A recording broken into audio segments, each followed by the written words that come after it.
دنیا کے جھمیلوں میں اپنے رزق کو تلاش کرنے میں لگے ہوئے ہیں۔ یاد رکھیے گا، اللہ فرما برداروں کو بھی رزق دیتا ہے، اللہ نافرمانوں کو بھی رزق دیتا ہے۔ اللہ تعالیٰ فرما برداروں کو بھی رزق دیتا ہے اور اللہ تعالیٰ نافرمانوں کو بھی رزق دیتا ہے، مگر فرق ہے۔ ایک ہوتا ہے کہ آپ نے پرندے کو پنجرے سے نکالا اور پیالے کے اندر دانے ڈال کے اس کے سامنے رکھ دیا، اب وہ اسی پیالے میں سے کھا رہے آرام مزے سے۔ یا آپ نے پنجرے سے مرغی کو نکالا اور یوں دانے پھینک دیے تو وہ دانے چگ رہی ہے مگر دانے اس کو مل رہے ہیں۔ یہ ہے اللہ فرما برداروں کو رزق دیتا ہے، کسی کا ایک ہی جگہ، کسی کا ٹریولنگ کے ساتھ، ادھر بزنس، ادھر امپورٹ، ادھر ایکسپورٹ، مگر اللہ تعالیٰ رزق دیتا ہے ان کو۔ یہ رزق ملتا ہے فرما برداروں کو۔ اور ایک رزق ہوتا ہے کہ آپ نے اگر چوہے کو پھنسانا ہو تو اس کو بھی تو آپ کنڈی کے اندر گوشت کا ٹکڑا لگا کے رکھتے ہیں، پنیر کا ٹکڑا، یہ بھی رزق تو مل رہا ہے نا، مگر کس کے لیے؟ کہ یہ ہمیشہ کے لیے پھنسے، قابو آئے۔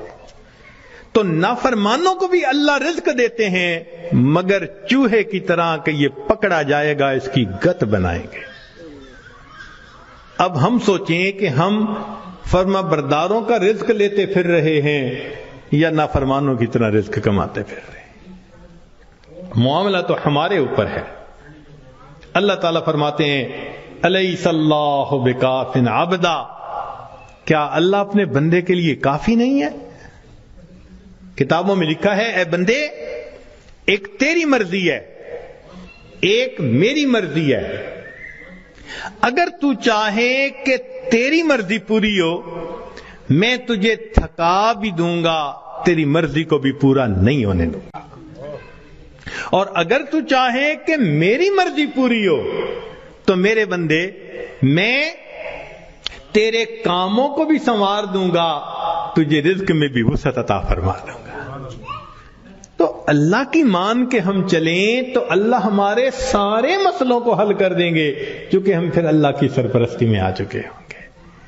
اللہ تعالیٰ قرآن مجید میں فرماتے ہیں وعد اللہ الذین آمنوا منکم وعملوا الصالحات لیستخلفنہم فی الارض، اجتماعی طور پر نیکوکار بن کر زندگی گزارنے والوں کے لیے اللہ کا وعدہ ہے، فرماتے ہیں میں تمہیں زمین کے اندر خلافت عطا کروں گا، وَلَيُمَكِّنَنَّ دِينَهُمُ الَّذِي ارْتَضَىٰ لَهُمْ وَلَيُبَدِّلُنَّهُمْ خَوْفَهُمْ أَمْنًا، اور اللہ ان کے خوف کو امن میں بدل دیتے ہیں۔ پھر اللہ تو وعدہ فرما رہے ہیں، وعد اللہ کا وعدہ ہے۔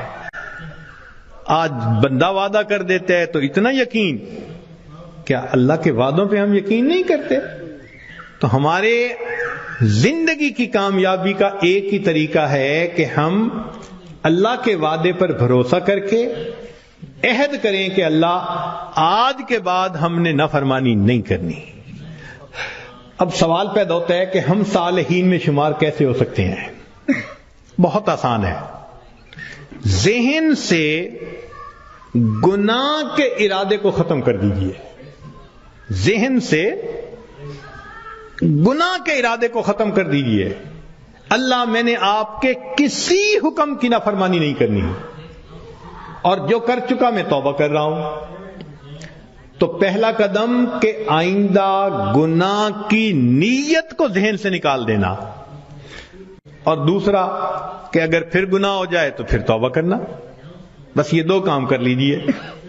ایک، ابھی اسی وقت پچھلے تمام گناہوں سے سچی توبہ کی نیت کر کے عہد دل میں کر، اللہ آئندہ میں آپ کی مان کے چلوں گا، ہر کام آپ کے نبی علیہ السلام کی سنت کے مطابق کروں گا، دین کے مطابق کروں گا، شریعت کے مطابق کروں گا، من مانی نہیں کروں گا۔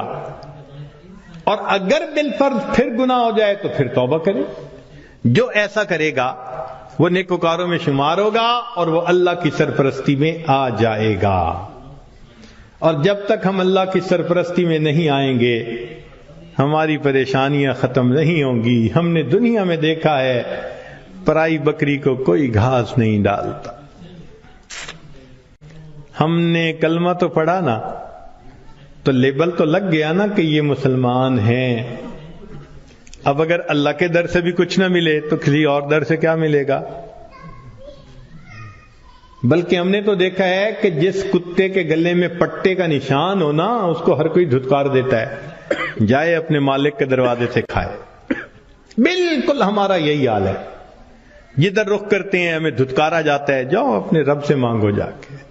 اور رب سے مانگنے کے لیے نیک ہم بن نہیں رہے.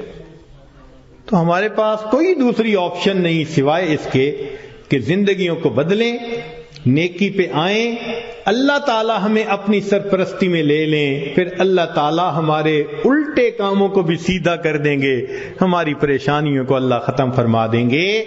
زندگی گزارنے کا اس سے بہتر کوئی دوسرا راستہ نہیں ہو سکتا.